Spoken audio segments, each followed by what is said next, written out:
எல்லோருக்கும் காலை வணக்கம். இப்போ பார்த்தீங்கன்னா இன்னைக்கு என்ன சாப்பாடுன்னு மட்டும் பாருங்கள். எங்கள் வீட்டில் அதை எப்படி செஞ்சேன்னா, ரவை ஒரு கப்பு, கோதுமை மாவு ஒரு கப்பு, அப்புறம் அவல் ஒரு கப்பு போட்டு, ஒரு கொஞ்சம் இஞ்சி எல்லாம் போட்டு, கொஞ்சம் ஜீரகம் போட்டு மிக்சியில் ஒரு அடி அடிச்சுக்கிட்டேன்.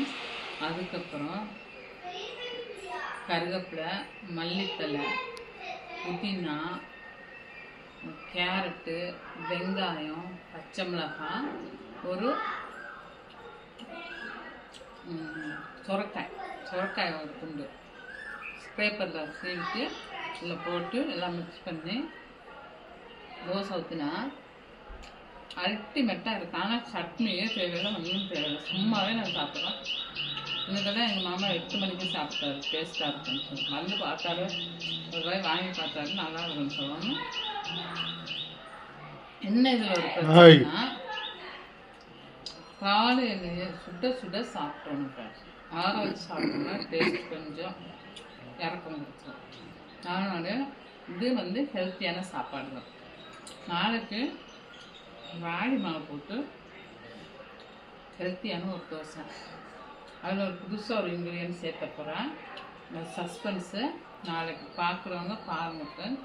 ஆனால் ராகி தோசை கொஞ்சம் மரமரன்னு இருக்குமில்ல, அந்த மரமரப்பு தன்மை இல்லாமல் போகிறதுக்கு நாளைக்கு ஒரு இன்க்ரீடியன்ட் புதுசாக சேர்த்துவேன். அது சேர்த்தும் போது பாருங்கள் ஃப்ரெண்ட்ஸ். ஆனால் ரொம்ப ஹெல்த்தியான ஃபுட்டு, உங்கள் குழந்தைகளுக்கும் கொடுங்க. இப்போ ஆரோக்கியமே இல்லாமல் தான் நம்ம எல்லாம் இருக்கிறோம். அதுக்காக டெய்லி ஒரு வேளையாவது கீரை கொஞ்சம் வச்சு எடுத்து சாப்பிடுங்க, காய்கறி நிறைய சாப்பிடுங்க.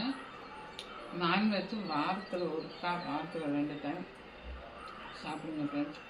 ஆனால் காய்கறி, பச்சை காய்கறி நிறைய சேர்த்துக்குங்க ஃப்ரெண்ட்ஸ். சுகர் பேஷண்ட்டெல்லாம் பச்சை காய்கறி 100 கிராம் காலையில் உணவோடு எடுத்துக்குங்க. அது ரொம்ப நல்லது நம்மளுக்கு. அதனால சொல்கிறேன் ஃப்ரெண்ட்ஸ்.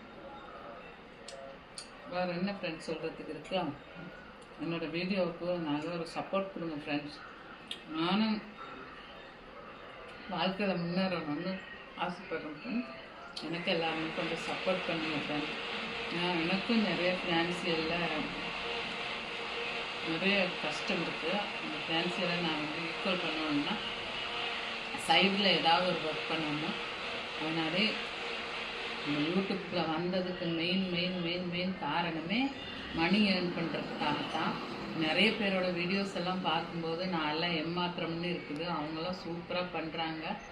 எனக்கு ஏதோ ஹெல்ப் பண்ணுங்கள் ஃப்ரெண்ட்ஸ். ஓகே.